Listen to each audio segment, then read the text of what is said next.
Welcome back to Jasiri.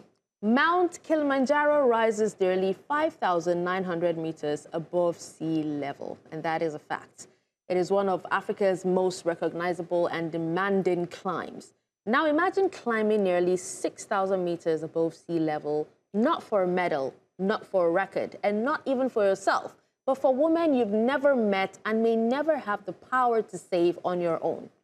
For Oluwatofunmi Adebayo, climbing Africa's highest mountain was never simply about reaching the summit. He climbed to raise funds for 20 women battling breast cancer, women whose fight does not end with a diagnosis, because for many, there is another mountain standing between them and survival: the cost of treatment. So a recent study found that the average cost of breast cancer care in Nigeria was about $5,193 US, while the average annual capacity to pay was significantly lower. That's about $2,867 US. So what that means is that for some families, treatment means borrowing money, selling possessions, or even taking on debts. And now that he has made it to the summit, the question is, can one man's extraordinary climb help these women climb out of a crisis that thousands of Nigerians face every day? Oluwatofunmi Adebayo, welcome to Jasiri. Hi, good morning, everyone. Good morning. Yeah. It's good to have you. It's so good to have you. Wow, very great accomplishment. Thank you. Are you and some associates, you successfully climbed Mount Kilimanjaro. But before we talk about the mountain, you need to take us back to the beginning, because there must be a why. Okay. Where did the idea come from? Where did you decide that this climb had to be about something bigger than you? Okay, so I'm an adventurous person, and I've always traveled around Nigeria, and so far I've done 32 states in Nigeria. So, and I've done few mountains. The highest mountain in West Africa, in Taraba, Mountain of Death, Chapawadi. That was my first highest mountain I hiked. And I also hiked one mountain in Ivory Coast and Liberia. So initially, I didn't have the intention to use it for a course. It has been on my mind for over a year it has been part of my life list to hike Kilimanjaro. So 2 months to the expenditure, I just thought about it that there are people that cycle around from London to Lagos to raise costs for sustainability, for girl child, and I lost my mom to breast cancer 3 years ago. So I'm this will be another avenue to raise funds for women battling cancer, because funding cancer is one of the most difficult things out there right now. So that was when the whole idea came up, and I spoke with some of my friends, and they were like, let's do it. So that was how it started. Wow. Yeah. So would you say it was a personal thing for you, because you just said you lost your mom to breast cancer? Because I'm wondering, what would make you take on this kind of cause that is worth exerting yourself so physically for? Okay, yes. So like I said, it's a personal story. I saw what my mom went through while she was battling cancer. And in Nigeria, there's also a stigmatization around women. Women don't come out to talk when they when they discover they have it. So I'm this is another avenue. And also, we lacked finances during my mom's journey. And I did research, and I found out that the cost of cancer is really high, and a lot of women cannot afford it. So I'm this is another avenue for me to raise awareness and raise money. Exactly, yeah. All right, now, you chose to raise funds specifically for 20 women, right? Who are these women? Do you know them? And what did you discover about their individual battles that made this, mission personal for you? Okay, I don't know them. So while we were planning, we had reached out to cancer partners, our health partners. There are NGOs that take care of women battling cancer. So we reached out to Nona Foundation. They are based in Abuja, and 2 other NGOs. And we are filmmakers, we are storytellers. I don't have access to all of these women. So we reached out to them to come partner with us as care partners. And they will be the one to lead us to the women. Currently, we are collating the list of people that desperately need the funds so we can support them. So currently I don't know them. So our health partners will lead us to them. So before Lolo comes up, I just want to ask, while you were climbing the mount, did you climb alone or did you go with a tour guide? You can't climb Kilimanjaro alone because of the old government policy in Tanzania. So one of my friends did it last year, Miriam. We already did the mountain in Liberia together. So she informed me that she wanted to do Kilimanjaro, but I was not prepared then. So she did it and she really inspired me. She climbed the summit? Yeah, she did. She did solo, alone. So I'm like, if Miriam can do it, I can. So she linked me up with the tour guide and I reached out to him. We planned it and I don't want to do it alone, so I checked my circle and I found out that I have some few friends that are really adventurous like me, Daniel and Enya. So I reached out to them and immediately Daniel was like, oh, let's go, Tofumi, I'm ready. Sorry, how long did it take for you to get to the summit? It took us 7 days.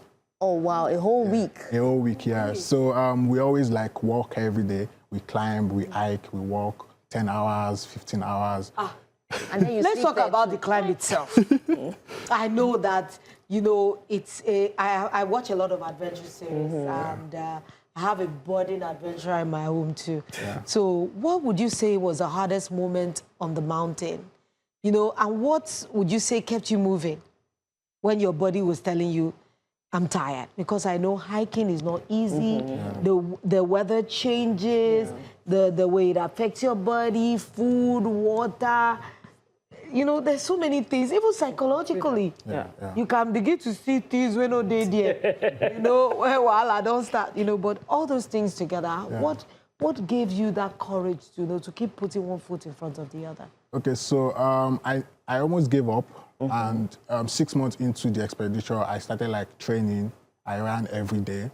I did like a lot of exercises to prepare myself, my diet and all of that. So one of the tedious things was the weather. I always thought I liked cold weather. So when we are talking about -1, -2 degrees on the mountain, so that was when I found out that, no, guy, you don't like cold weather. Cooler than AC. Yeah, so the weather was really like one of the first things that really like affected. And also we have to always like walk every day. 15 hours, 10 hours climbing. So at some point, we had to like reduce our load. So we had porters that were helping us like with our luggages. So yeah, that was... Wow. Just imagining, I'm seeing all those films when the snow will be they'll be fighting the weather to just keep moving. Watch Apex. It's not. I have seen Apex. It's not for the weak. So that means that nobody can just get up without checking if you're fit to say you're going to the mountain, you're climbing a mountain. Because you said you had to change diet, you had to... I think it's a thing of the mind. If you spend like 5 hours, 10 hours at the gym, it doesn't matter. I think it's a thing of the mind. Anyone can hike Kilimanjaro. It's not easy. Okay. I will not lie, but anyone can do it. All right, so just before we go ahead, we need to take a quick breather. Let's take a quick break. When we come back, we'll continue this conversation. Stay with us. Thank you very much for staying with us. On Jasiri today, we still have Oluwatofunmi, who has climbed Mountain Kilimanjaro. We're trying to raise money for 20 women battling breast cancer. Thank you very much for staying with us. So let's get to the final, because you did tell us that it was quite a journey, and you had like three of you started the journey together. So when you finally stood at the summit, after everything it took to get there, what was the first thing that came to mind? Did you feel like, all those, the first man Mama, I made it. To put a flag in space in your suit, like, Mama, I made it. I've signed my name in the annals of history. And did every one of you make it? Because you said you had a couple of your friends. Yes, so I went with 2 of my friends, and only 2 of us made it. Wow. Yeah, one of us had to like go back because of health issues. So getting there, my initial plan was that I was going to cry. That, oh, I got to the summit. But the last phase of the last lap was so like really difficult for me. And when I got there, I couldn't even cry. I just wanted to like take pictures and just leave. And the tour guides were like, I don't have much time to spend there because I was low on oxygen, and I had to like, they led me down with oxygen to blow my nose. Yeah. Wow. Okay, the higher you climb on someone, the altitudes affect your the lower oxygen. Yeah, the oxygen. But were you level. dizzy when you were there looking down? So for the final phase, we always it's always done in the night. So you start hiking around 11 p.m. so that by the time you get there, you get to the sunrise. And early in the morning, the weather is always so cool. So when it's around 10 a.m., the weather is always so bad. So it's not advisable. So we always like start hiking from 11 p.m. So it's like a 7-hour hike. So we got there 6:30. You are climbing. Yeah, with our headlamps. So we got there around 6:30 a.m. While going, I was not sure. I vomited a lot of times. Wow. And I can't even recollect how I got there because I was hiking and sleeping. Where? Yeah, I even like almost like fainted at some point. So I can't recollect how I got there, but they just woke me up, that guy. There. Yeah. What did you eat on the trail? Were you eating rats and lizards and beef jerky? So our tour company like managed that. So we always like, they fed us well. Even the food I don't eat in my house. We had like buffets on the mountain. Yeah, 3 square meal. We were taken care of very well. So we did more of fluids, water, energy drinks, painkillers, and all of sorts.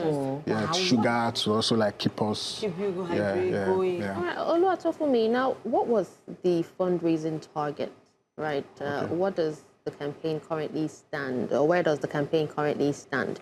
Were you successful in that mission? Would you say that? And how will the funds be distributed amongst, the 20 women? And how will you ensure that the money reaches the treatment needs, that it was raised for? Okay, so our target was 20 women and our fundraising limit was 40 million. So we budgeted like 2 million per women. So the plan was not to like fully fund their treatment because we don't know the stage, cancer stages each women that we're going to get are on. So the plan was to like distribute like 2 million amongst the women. Currently, we've raised 3 million. We are still hoping to get more, but like I said, we have like care partners that will help us like do all of that, and we have a startup that will follow closely with them because we are just storytellers. We are not really into the health, so the care partners relate with the startup that is helping us like track the way the funds and everything, and all of the women that are going to benefit. We also like document that because the whole world needs to see. We need to be accountable with what we use the money for. Wow. Yeah. So, I do appreciate that a lot of young people are taking the initiative to do, things that are out of, the norm to be able to help other people. So, before this campaign started, how aware were you about, the financial burden? I know you said your mother did pass from breast cancer, and how did you, understand, the financial implication of treating this dreaded disease? Okay, so my mom is like an example, and I also like have like 2 friends that currently like battled. Wow. Yeah, they are survivors now, like my age range, and I also like learned from them because chemotherapy treatment is above like 10 million, 15 million naira in Nigeria currently. So I was able to find out from my mom and my other friends that also like battled it. And when I lost my mom, I started like working on a documentary. It's Swollen. I titled it Swollen. So I was able to also like get women survivors, and everyone had like a same pattern, finances, and that was when I saw the need to also like do this. Wow. So when families are selling property, borrowing heavily, or going into debt to keep a loved one alive, what does that tell you about the gaps in our healthcare, especially in financing, the healthcare financing system? And do you believe that Nigerians understand just how financially devastating a cancer diagnosis can be over the course of treatment? I don't think Nigerians know until The maybe gravity, you have until maybe you have a family member, because lately, like for the past 2 months, we've heard people that lost their life. Yes, Yesterday we still lost like an icon. So families don't really know the extent where you need the funds to like cater for health center until you start like going through diagnosis. And I've seen a lot of women stop going to the hospital, seeking about remedies, some going to church to seek like religions and all of that. And I think, I don't want to talk about politics, but I think I really like have a long way to go about financing cancer. That's why we have a lot of NGOs that are ready to like support people, because it's not easy. It's becoming like a big thing. Cancer now is really becoming a big thing. So yeah. So what's next for you after the successful climb of the Kilimanjaro? Do you, and what plans do you have to keep this dream of yours alive and to ensure that the campaign doesn't just end with the successful climb of Kilimanjaro? I currently run a collective with my friend, my co-founder is behind the camera. So Friends Collective is a collective where we bring in filmmakers, photographers, writers to like tell important stories, underreported stories, because we believe that a lot of stories are unseen. Yeah, so one of the first projects we did was a fisherman in Bariga, where we documented the story and we helped him raise funds to like fix his shelter in Bariga. He had like a pollution issue that affected his shelter. So we documented him, did like a fundraising, and we're able to like help him fix his house. That was like our first project. So this one is our second project, Summit for Care. So we had like 3 phases. The climb, that's the Kilimanjaro. Then the second phase is the awareness and supporting the women. Then the final phase is where we'll show the documentary I talked about, the Swollen documentary, where people will come and listen to like survivors and all of that. And we're also like planning that we'll be doing this yearly, maybe next year, because every October is Cancer Awareness Month. So we'll find maybe something to do, because we are storytellers. So we just like find something to do, a quest to do, to also like support and raise awareness. We keep doing this because it's a personal story for me. All right, sorry, Oluwatofunmi. What did you call me? So what would you say to other young Nigerians, who want to use their talents, platforms, or even personal challenges, to create social impact, but do not know where or how to start? For us, we just started. So that's the only thing I can say. Just start. We have a lot of personal stories around us. I've worked on documentaries on postpartum depression because my sister had postpartum depression. And currently I'm working on breast cancer story. So there are a lot of stories around you, and relatable stories are really like always so important. So I would just say start with whatever you have. I'm always like, not always like out there on social media, but this Summit for Care project made me like come out more. I've been in front of camera telling people about all of this. So you just need to start and see where it's going to get you. How is your mental health in all of this? How is your mental health? You're doing so much. My mental health is good. I'm good. Good. All right, we need to go on a quick break. And you do look like an Uduak, by the way. So let's take that break.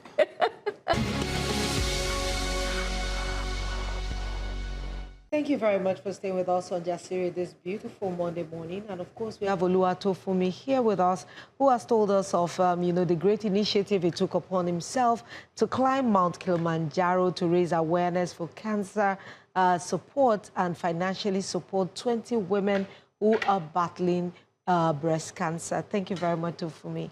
We'll be listening to, everything. I could just hear resilience. I could see a lot of passion in the things that you're doing, being storytellers and willing to document as you go. Because I believe that posterity always gain from storytelling. Because people that will come after can look at the works that you have done and be able to, maybe scale on some of the things you have done. So finally, because our time is almost gone, when you look back at, this journey from decision to the climb of Kilimanjaro. What do you hope that people would remember? The mountain you climbed, or, you know, the women you climbed it for? So something I learned from climbing was resilience. And if you want to like do things, just go ahead and do it. Because at some point I nearly gave up while in the climb. But I remember that, oh, I'm doing this for a cause. If I got to the peak or not, people will still like support and but getting to the peak was one of like the most high point. Yeah, I think for me, and I think I want to also like go again. Because I was gonna say you look like someone who that wants to. The next time you might be, who knows where he might be going? Yeah, because I miss the mountains already. So can you imagine? that they have to do Everest next, right? Oh, Everest. No. Oluwatofunmi, thank you so much for joining us at the table this morning.